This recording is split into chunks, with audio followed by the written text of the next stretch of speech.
ሰላም ውድ የቻናላችን ተከታታዮች እንዴት ናችሁ? እንኳን ወደ ቻናላችን በሰላም መጣችሁ። በያላችሁበት ሰላምና ጤናን እየተመኘሁላችሁ ለዛሬም እንደተለመደው እናንተን ይጠቅማል ያስተምራል ብዬ ያሰብኩትን አንድ መረጃ ወደ እናንተ ይዤ መጥቻለሁ። እንግዲህ በዛሬ ፕሮግራማችን ላይ የምንመለከተው አንዲት ሴት ከዚህ በፊት ወሲባዊ ግንኙነት አድርጋ እንደነበረ ማወቅ ከፈለጋችሁ በቀላሉ የምትለዩበትን መንገድ ነው ይዤላችሁ የመጣሁት በዛሬ ፕሮግራሜ ላይ። ምናልባት ይሄ ሀሳብ የሚጠቅማቸው አንዳንድ ወንዶች የትዳር ህይወት ውስጥ ከመግባታቸው በፊት ምንም አይነት ወሲባዊ ልምድ የሌላትን ከማንም ወንድ ጋር ግንኙነት አድርጋ የማታውቅን ሴት ለትዳር ህይወታችሁ እንድትመርጡ በቀላሉ መለየት የምትችሉበትን ግንኙነት ሳታደርጉ እቺ ሴት ወሲባዊ ግንኙነት አድርጋለች አላደረገችም የሚለውን ሀሳብ በቀላሉ መለየት የምትችሉበትን አንዳንድ ሀሳቦች ነው ይዤላችሁ የመጣሁት። በዚህ መሰረት አንድ ሴት ከዚህ በፊት ወሲባዊ ግንኙነት ከሌላ ወንድ ጋር ግንኙነት አድርጋ የምታውቅ ከሆነ ወይንም ደግሞ የወሲብ ሂስቶሪ ከዚህ በፊት ከነበራት መጀመሪያ ሰውነቷ ላይ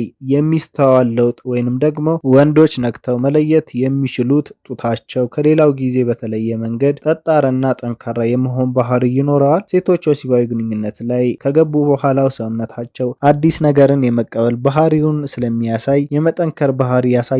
ስለዚህ ጠጠር ያለ ጠንከር ያለ ጡት ያላቸው ሴቶች ከዚህ በፊት ግንኙነት ያደረጉ መሆናቸውን ጠቋሚ ምልክት ነው። ሌላኛው አንድ ሴት ወሲባዊ ግንኙነት ካደረገች ወዲያው ልትለዩበት የምትችሉበት መንገድ የጡታቸው ጫፍ በወንድ ልጅ እጅ በሚነካ ሰዓት እጅግ በጣም ስሜታዊ ይሆናሉ። ድንግል የነበሩም ሴቶች ወይንም ደግሞ የሆኑም ሴቶች ወይንም ደግሞ ድንግል የሆኑ ሴቶች ጡታቸው ጫፍ በእጃችሁ በመነካካት ወሲባዊ ስሜታቸውን መቀስቀስ አትችሉም። እነዚህ ሴቶች ግን ለወሲባዊ ግንኙነት አዲስ ስለሆኑ የጡታቸው ጫፍ ሴንሲቲቪቲ ደግሞ ከጡታቸው መጠንከር ጋር ስለሚያያዝ አንድ ሴት በቀላሉ ከወንድ ልጅ ጋር ሆና ጡቷ ሲነካ ስሜት ውስጥ የምትገባ ከሆነ በቀላሉ ያቺ ሴት ከፍተኛ የሆነ የወሲብ ኤክስፒሪየንስ አላት ማለት ነው። ስለዚህ ይሄንን በቀላሉ ከንፈር ለከንፈር መሳሳም በምታደርጉበት ጊዜ እጃችሁን በቀስታ የሴቷን ጡት ላይ በማስፈርና ጫፉን በመንካት ስሜታዊ የምትሆንና አይኖቿ የምትከድን ቶሎ ቶሎ የምትተነፈስ ከሆነ የልብ ምቷም የሚጨምር ከሆነ ወሲባዊ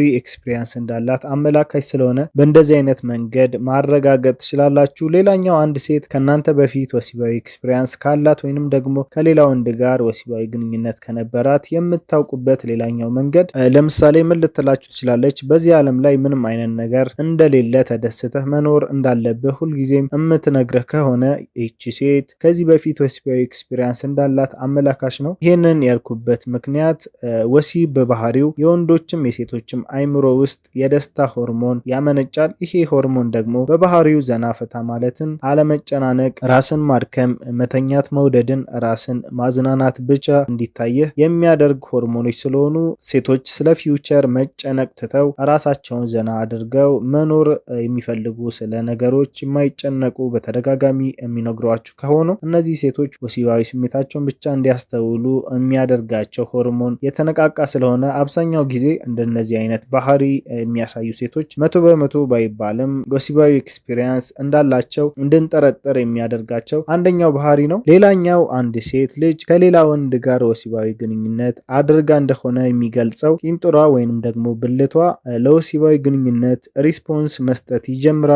ይሄ ማለት እየተሳሳማችሁ እያላችሁ አንዳንድ ወንዶች ምናልባት እጃቸውን ወደ ሴቷ ልጅ እግር መሃል የመላክ አይነት ባህሪና ብልታቸውን የመነካካት ቂንጥራቸውን በእጃቸው የመነካካት አይነት ባህሪ ያላቸው ወንዶች አሉ እና ይህንን ነገር በምታደርጉ ጊዜ ሴቷ ሪስፖንስ የምታደርግ ከፍተኛ ስሜት ውስጥ የምትገባ ከሆነ ይቺ ሴት ከዚህ በፊት ወሲባዊ ግንኙነት ከሌላ ወንድ ጋር ፈጽማለች ማለት ነው። ምክንያቱም እነዚህ የሰውነት ክፍሎች በባህሪያቸው በነበረ ወሲባዊ ግንኙነት ጊዜ የሚቀሰቀሱ አይነት የሴቶች ኦርጋን ስለሆኑ ወንዶች በእጃቸው መንካት ከጀመሩ ከ2 ደቂቃ በኋላ የሴቶች ቂንጥር መጠን እየጨመረ የሚመጣ ከሆነ ብልታቸው አካባቢ የሚሰማቸው ከሆነ እነዚህ ሴቶች ወሲባዊ ግንኙነት ጀምረዋል ብሎ ማሰብ ይቻላል። ሌላኛውና እጅግ በጣም ወሳኙ የሴት ልጅ ብልት መጠን ጋር በተያያዘ ነው። የሴቶች ብልት ወሲባዊ ግንኙነትን ከጀመሩ ጊዜ ጀምሮ የመለጠጥ አይነት ባህሪ እየጨመረ የሚመጣ ነው። ስለዚህ አንድ ሴት ከወንድ ጋር ምንም አይነት ግንኙነት አድርጋ ማታክ ከሆነ ብልቷ እጅግ በጣም ጠባብ ነው የሚሆነው። ምናልባት ወንዶች በእጃችሁ እየነካችሁ ሴቶችን የምታስደስቱ